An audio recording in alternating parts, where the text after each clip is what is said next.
Wisconsin. That's where the Republican convention is. It's one of the most closely contested battleground states. In 2020, President Biden won it by just over 20,000 votes. Only Arizona and Georgia were closer. In 2016, Donald Trump won it by 22,000 votes. It's likely to be close again this year, according to a poll from Marquette University Law School from last month. Likely Wisconsin voters are evenly split on Biden and former President Trump. Jessie Opoien joins us now from Milwaukee. She's a political reporter with the Milwaukee Journal Sentinel. Jessie, thanks for being with us. Can you just run us around the state a little bit? Give us a tour of the state of Wisconsin and kind of where the pockets are for the two parties, and just kind of describe a state to the rest of the people who don't live there. Sure. It's good to be with you, John. Well, I'm in Milwaukee right now, very traditionally blue area, dark blue. I live in Madison and I'm based there, the other kind of big blue pocket of the state. And you see sort of hints of blue here and there scattered in sort of the northwestern area.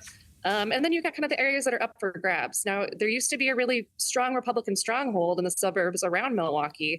They call them the WOW counties based on their initials. And those have become a little bit more up for grabs in recent years, especially as we see suburban women drifting away from the Republican Party after Trump's election. Then we have what we call the BOW counties, which is in more northeastern Wisconsin, again, based on the first initials of their counties. And that can also be a pretty swingy area of the state, too. We are overall very purple. And what about this set of issues? Basically the ones we hear about nationally, or is there any specific Wisconsin-related issue? And even if it's the same issues like the economy and the border you hear about other places, is there a way that Wisconsin voters are talking, the ones you talk to, the way they're talking about those issues?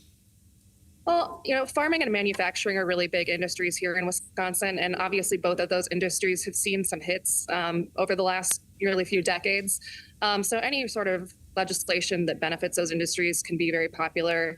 You see Democratic Senator Tammy Baldwin touring the state talking about the various infrastructure packages that have been passed, meeting with farmers, talking about mental health, because that's, a direct result of mental health issues coming from the shutdown, the massive shutdowns of farms throughout the state. So, but it's all the issues that you hear about throughout the country. We're not unique. We just experience them in some different ways. And, abortion continues to be an issue here, again, as it is elsewhere. We've really seen that influence the outcomes of several of the last few elections here. Wisconsin, probably at least a top 10 state in terms of the Catholic population, which would make abortion a particular issue. Tell me, though, have you heard anything one way or the other? Ending abortion rights hasn't exactly been focused on at this Republican convention, certainly not the way any of the ones I've covered in the past. What do you make of that? Yeah, they're really not talking about it at all, which, like you said, pretty unusual compared to previous conventions. We've even seen some folks outside protesting Republicans for not being strong enough against abortion access. So, we've seen in the last few elections, it would seem that most Wisconsinites favor some sort of access to abortion, and where they fall on that varies greatly.